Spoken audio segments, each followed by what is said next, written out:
Little yellow airplane, this is the air show announcer. What the heck are you doing? I'm just coming here to show off my airplane. Just wondering how in the world somebody got another airplane here. What's your name anyway? My name is Chuck Gravamine. I built this airplane in prison. I guess I didn't build it very good. Well, I think I lost a piece. You can't be out here. We're doing an air show, and there's part of your airplane is missing. I can confirm that. You got to get back over here to this big piece of pavement. That's called the runway. See if you can get it on the run. No, you didn't. Uh-oh, what? I got a wheel problem. My wheel. That's going to make it really difficult to land.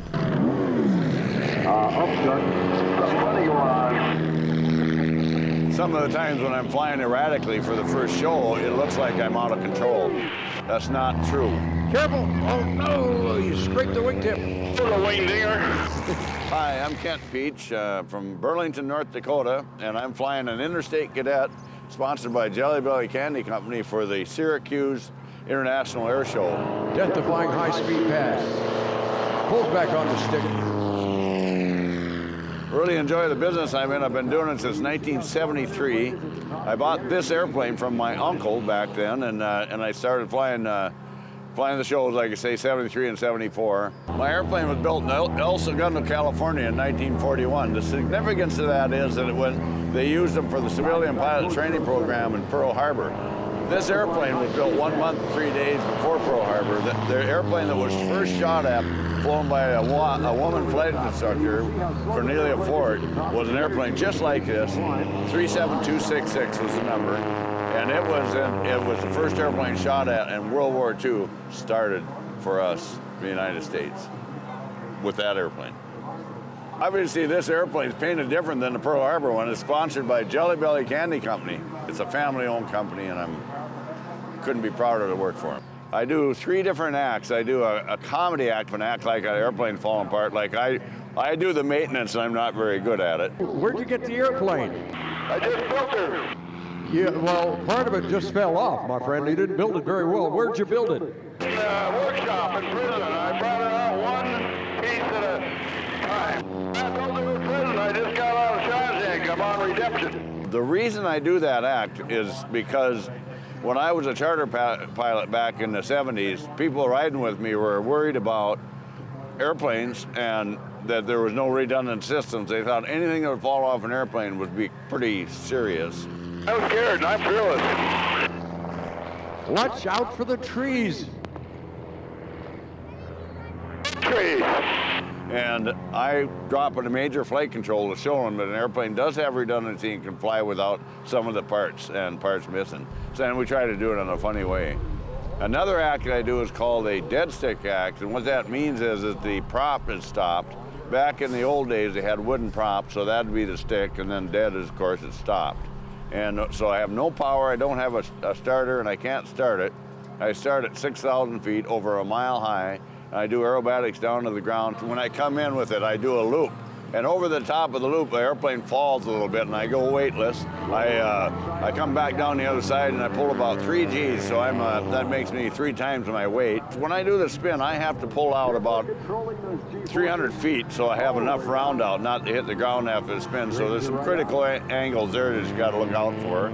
The weightlessness, when I push over the top and fall down, I'm up in the ceiling and I'm pushing the airplane down away from me, and it's come falling down to the ground until I pull back on the stick, and then I get back on my normal weight. And that's to show people that an airplane can fly without an engine. And that's something that a lot of people are worried about because they don't understand what makes the airplane fly is the wings. And I was an A320 captain, and I'd had some nervous passengers, and I'd like to talk to them when we'd go up the jetway and explain this to them, that I do this act, and to tell them that even in the A320, I could, if we had some place to land it, open spot, nobody would have a problem. We could float down with the wings. Actually, the A320 had a better glide ratio than this does, and that we wouldn't have any problem. And sure enough, Scully landed in the Hudson with a jetliner, an A320, and nobody got hurt. My lovely wife Nancy is standing right out in front of us here. Nancy, get your hand up in the air, because here comes Kent He is going to try to stop that airplane with the spinner of the prop right up against her hand. In order for me to practice to do this, I didn't just climb in the airplane and go take off. I went out to the end of the runway and tail high taxied it with just one aileron. Then I went back again. I went about a foot off and seen how it would bank back and forth. Then I went a little bit higher and then went down the end runway. Then I went and put a parachute on and went up to 6,000 feet and started doing aerobatics with it to see how it flew. It flies amazingly well with one aileron. It's actually a pretty good flying airplane, except in gusty winds. So there is a limit on that, and that is something that you have to watch out for because there is not the roll authority that it has with two ailerons. There's a lot of preparation you got to do to get the airplanes ready. Now, when I got down for this one, I had to get the aileron back on. I had to put on the smokers. I have to put on the wheel extension so I can get the lockdowns for the RV. Down toward the end of the runway, what is going on? Kent, that U-Haul truck is still on the runway, you know. Bill, what should I do? I think you ought to kind of tap the roof and tell him to get out of here. I don't know, see what you can do there to get his attention and get him off the runway. All right, I will. All right, you guys, go, go, go. Get out of here. We're trying to get out of here, but we just can't seem to find the right way.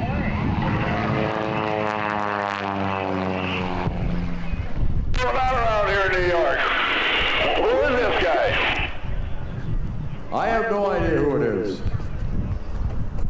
I think there's an air show around here somewhere. There is it? To the air show, there's some guy named Kent. It's his 100th birthday, I think. Well, you're in the wrong place, buddy. You guys get the message yet? The air show business is supposed to be an entertainment business, and in order to be able to get that entertainment in without any breaks and to get the show on the road, you have to coordinate with the air boss, who coordinates with air traffic control to schedule in with the airliners and trying to keep the show in front of the crowd all the time. So there's a lot of coordination on the radio that we do when we're flying to bring me in. I'd like people to take away from the air show the fun of flying, the accuracy of flying, and just what aviation has done for our lives. How they can get on that Delta airplane there and be down in Florida in 3 hours. It's amazing.